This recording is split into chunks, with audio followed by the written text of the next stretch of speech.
अंदर तो आ जाए, मैं चाय बना रही हूँ, चाय पी कर जाए। नहीं अरीबा, फिर इंशाल्लाह कभी आएंगे। तुम्हारी इयररिंग देने आए थे, वरना हमें कहीं और भी जाना है। अस्सलाम वालेकुम आंटी। अस्सलाम वालेकुम। वालेकुम अस्सलाम।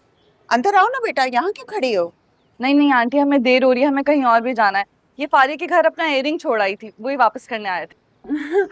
ये लो। Thank you. ओफो, इस लड़की की ना भूलने की आदत, पता नहीं किस अफरा तफरी में पड़ी होती है ये। शुक्रिया बेटा, इसलिए मैं तुम्हें सोने की चीजें नहीं पहनने देती। अब देखो ये बच्चियां देने के लिए आ गई, वरना कहाँ ढूंढती फिरती तुम। कोई बात नहीं आंटी, पहले तो हमने सोचा कि इससे कहें कि जिस कजन के साथ गई है उसे ही इयररिंग लेने भेज दे। फिर मैंने और बुशरा ने कहा क्या तकल्लुफ, हम खुद ही जाकर दे आते हैं। अच्छा ठीक है, अब तुम लोग जाओ। Thank you thank you. Okay aunty, अल्लाह हाफिज। अल्लाह हाफिज आंटी। अल्लाह हाफिज बेटा। ख्याल रखो।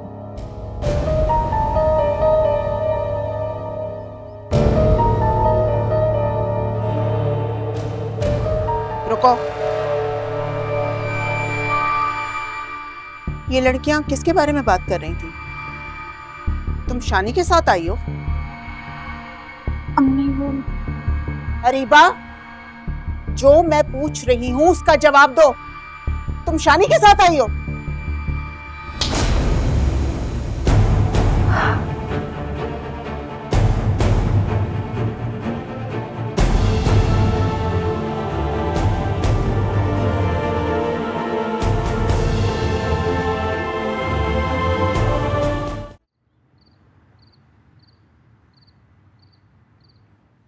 बिला वजह इतनी महंगी शॉपिंग कर ली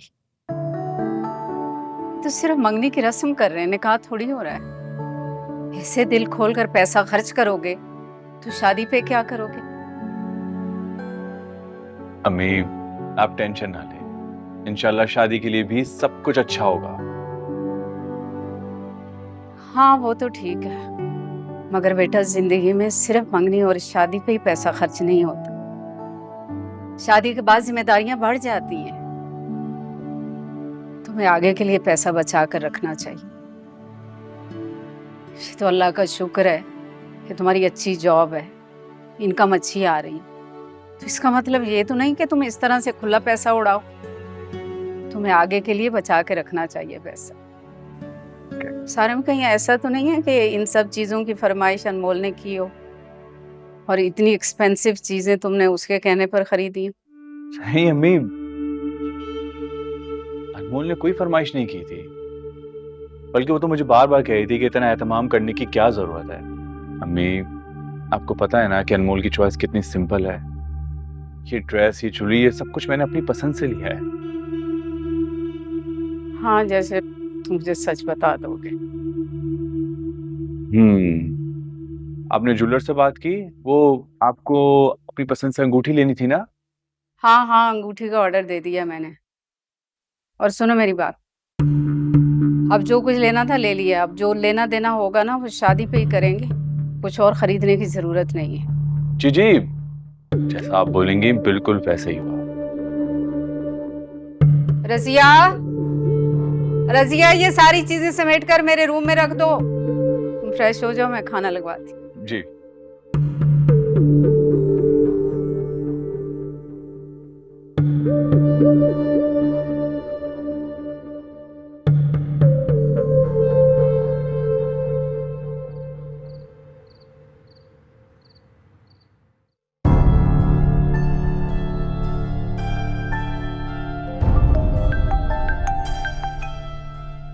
कैसी हो मेरी सोना?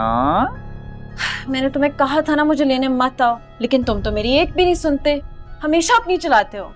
क्या हो गया? अम्मी को सब पता चल गया और वो बहुत गुस्से में है। अम्मी को कैसे पता चल गया यार? मैंने तो तुम्हें घर से इतनी दूर उतारा था। मेरी दोस्त बुशरा है ना, उसकी बहन अनमोल ने उन्हें बताया। एक मिनट, क्या नाम बताया तुमने? अनमोल और बुशरा? ये सिद्दीकी की बेटियां है ना? हाँ, बुशरा अनमोल की छोटी बहन है और बुशरा मेरी क्लास फेलो है।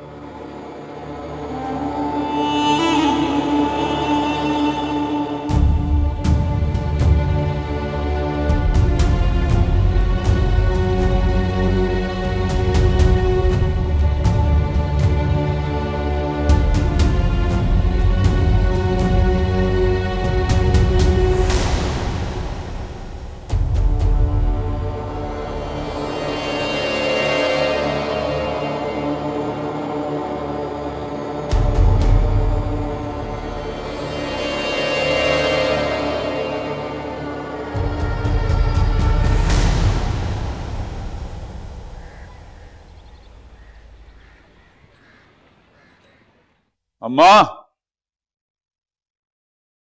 अम्मा कहाँ चली गई? अम्मा।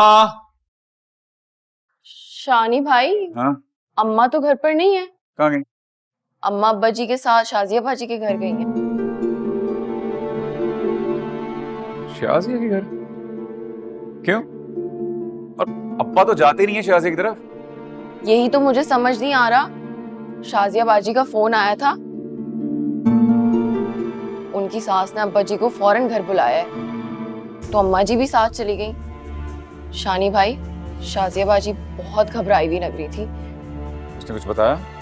नहीं, कुछ नहीं बताया, बस जैसे ही फोन आया अम्मा अब्बा दोनों निकल गए।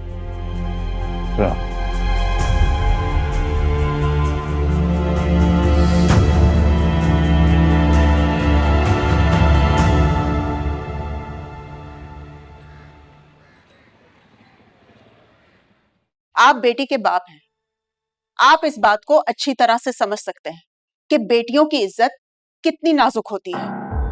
बेहतर होगा कि आप अपने बेटे को यहीं रोक लें। अगर इस आग में मेरी बेटी के हाथ जले ना,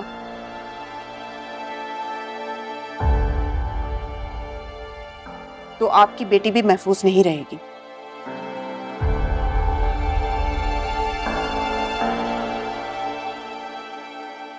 आपदा बहन, मैं आपकी बात समझ रही हूँ, आप फिक्र न करें, हम उसे समझाएंगे।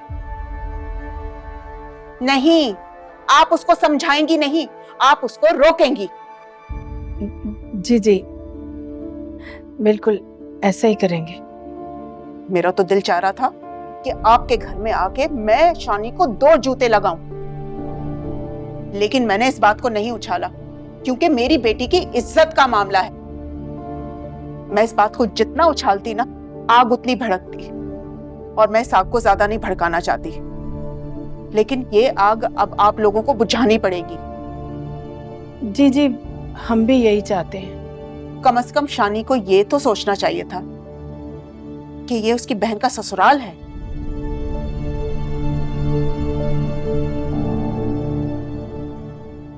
देखिए बहन, इसी बात का तो दुख, अगर शाहजहान ये सोचने समझने के काबिल होता तो फिर दुख किस बात का? उसने तो हमें किसी से नजर मिलाने के लायक ही नहीं छोड़ा। मैं तो आपका बहुत शुक्रगुजार हूं कि आपने वसीम से कोई बात नहीं की, हमारे दामाद के सामने हमारी इज्जत रखी। मैं अपने नालायक बेटे की तरफ से आपसे माफी मांगता। उसने तो किसी के आगे कोई वजाहत पेश करने की, दलील देने की भी गुंजाइश नहीं छोड़ी। मैं आपका मशकूर हूं कि आपने बड़ेपन का मुजाहरा किया और इन बातों को दरगुजर की। शरीफ भाई, मैं सिर्फ आपकी इज्जत और शराफत की खातिर खामोश हो गई और मैंने वसीम को कुछ नहीं बताया। अगर आपका लिहाज और ख्याल ना होता ना, तो फिर आप देखते कि मैं क्या करती।